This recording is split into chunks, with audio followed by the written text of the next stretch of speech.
populace. So this is a critical committee that should... Persons with disabilities in President Bola Tinubu's administration. The recent ministerial list proposed by President Bola Ahmed Tinubu has unfortunately overlooked the integral role that persons with disabilities can and should play in Nigeria's governance. This omission is not in accordance with the Discrimination Against Persons with Disabilities Prohibition Act 2018, which calls for the inclusion of at least 5% of persons with disabilities in public office appointments. The current lack of representation in the Federal Executive Council marks a missed opportunity to advance equality and justice for persons with disabilities in Nigeria. Prior to the establishment of this cabinet, persons with disabilities, as well as their representative organizations and the House of Representatives, had lobbied for the allocation of 10% of ministerial positions to individuals with disabilities. Regrettably, despite this concerted effort and appeal, the new cabinet list presented to the Senate for screening and approval includes no ministers identifying as persons with disabilities. Including persons with disabilities in key governmental positions has tremendous societal benefits. Not only does it affirm our commitment to equality, but it also fosters a more inclusive society that truly represents the diversity of our citizenry. Persons with disabilities bring unique perspectives and experience to decision-making processes, ensuring that policies and strategies are reflective of and responsive to the needs and the rights of all Nigerians. The commitment to diversity is codified in the Discrimination Against Persons with Disabilities Prohibition Act of 2018, which promotes the rights of persons with disabilities and explicitly prohibits discrimination. But adhering to this act, Nigeria can strengthen its commitment to human rights and establish an exemplary standard of inclusivity. OPDs, alongside other political leaders, including the international community, had previously called upon President Ahmed Bola Tinubu to appoint persons with disabilities as ministers. There was even a discussion about the possible creation of a dedicated Ministry for Disability Affairs. Regrettably, the absence of persons with disabilities in the new cabinet list deflates the hope and anticipation fostered by these discussions.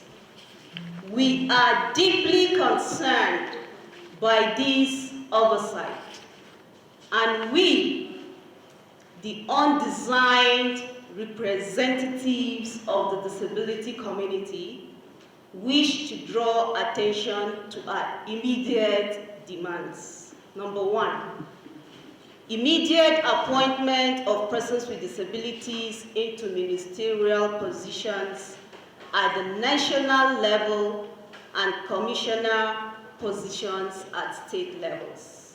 Our further demands include the enforcement of Section 29 of the Discrimination Against Persons with Disability Prohibition Act 2018, which provides to the effect that a minimum of 5% appointment quota for persons with disability at all levels of government, including states.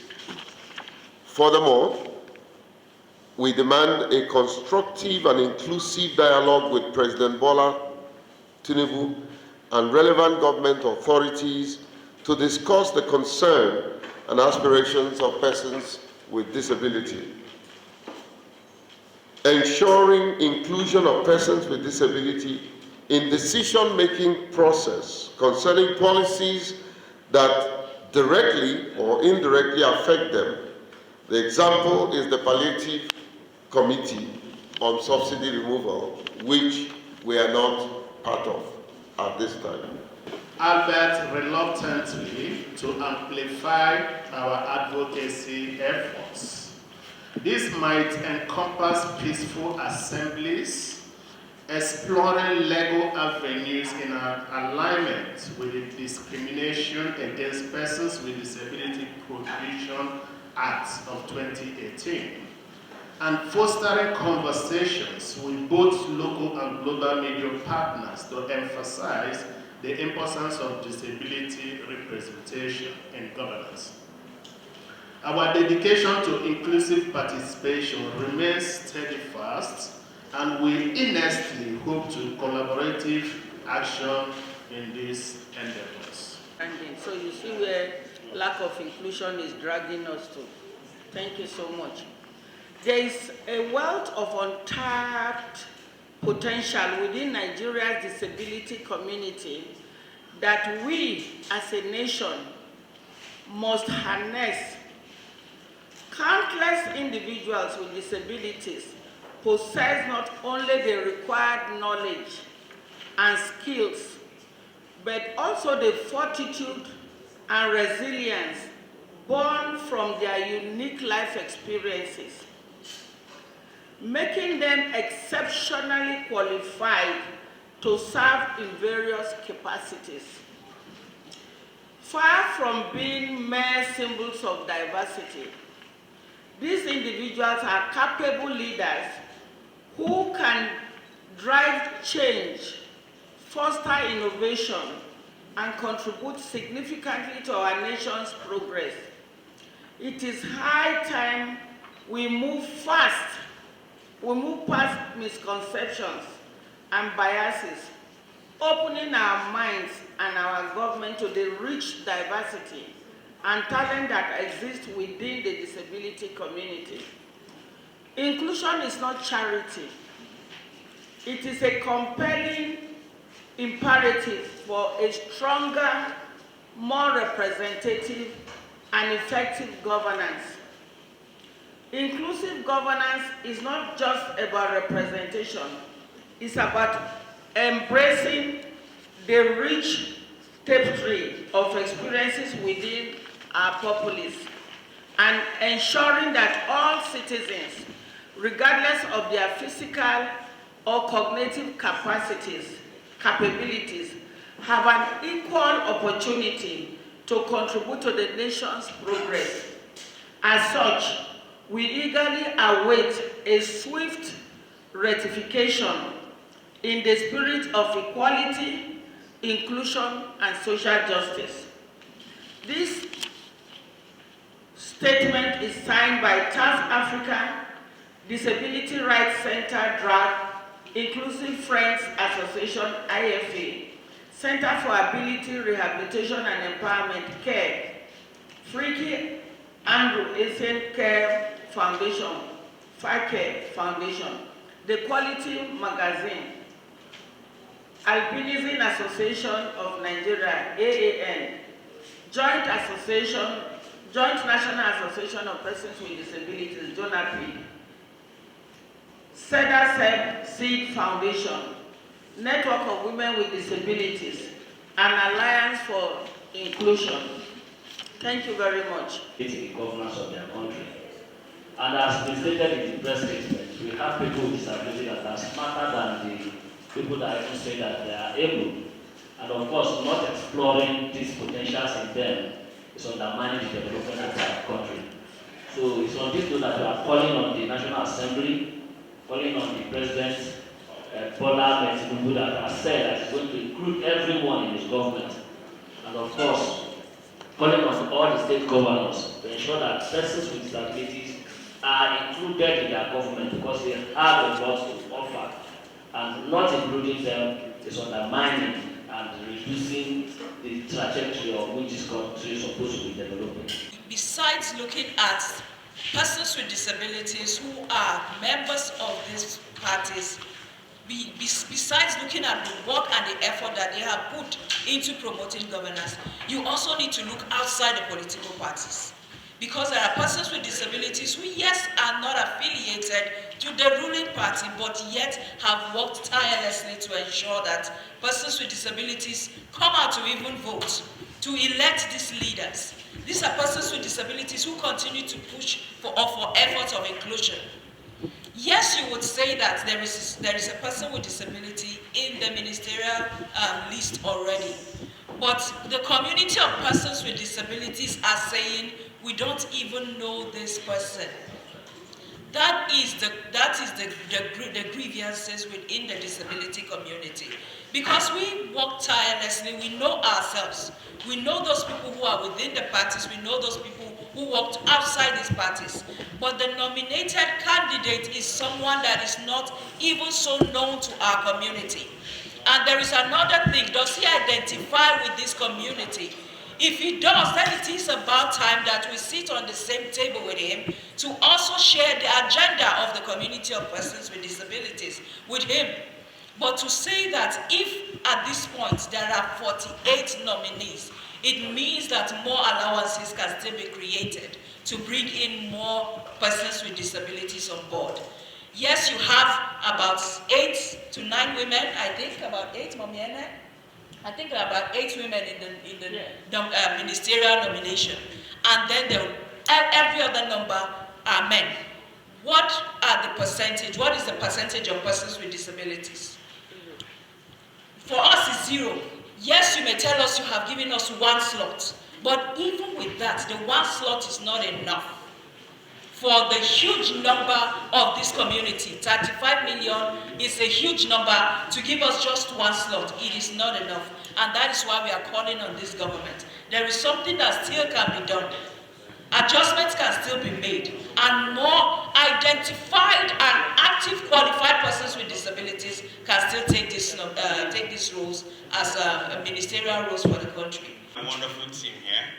This is what collaboration is all about. So it is not a one-man affair. First, I want to thank you all for attending. You guys are great, and it's great to amplify the voices of persons with disabilities. As you can all see, we are a united house. The era of when we were working, alone, individually and independently is over. We have all agreed to come together. So as you can see, all of us are here, and there are more people that are not here that should be here. To round up, we know that we have always had the master-servant relationship with government as persons with disabilities, which I call the first face of power. I always quote a popular book written by Power and Powerlessness, written by John Gaventa. He describes the first face of power as the master-servant relationship. Thankfully, President Buhari brought us to the second face. When I say face, like face, your face. The second face of power. President Buhari was able to sign a bill, gave us an act, and created a commission for us. So that brought us to the second phase of power, which is where the master servants sit on the table to discuss.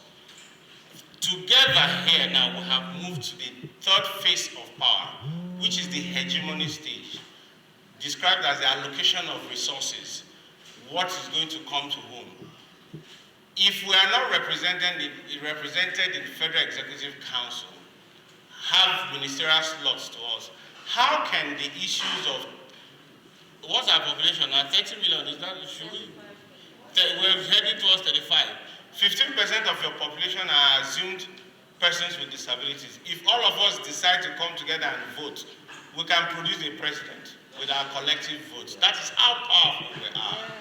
And everybody in this room has one connection to a PWD, to a person with disabilities. Go home, check, you will see.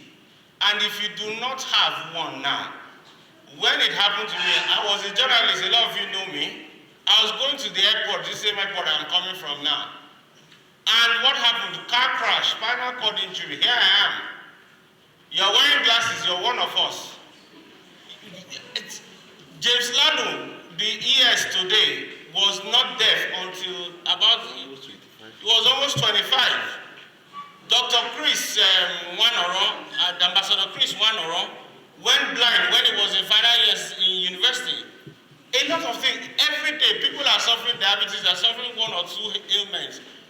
Everybody here is a person with disability. So the earlier we call, the earlier, I mean, we talked about the nominee here, who was 2, 3, 4 years ago, he was not one of us. So it is waiting for all of us down the line.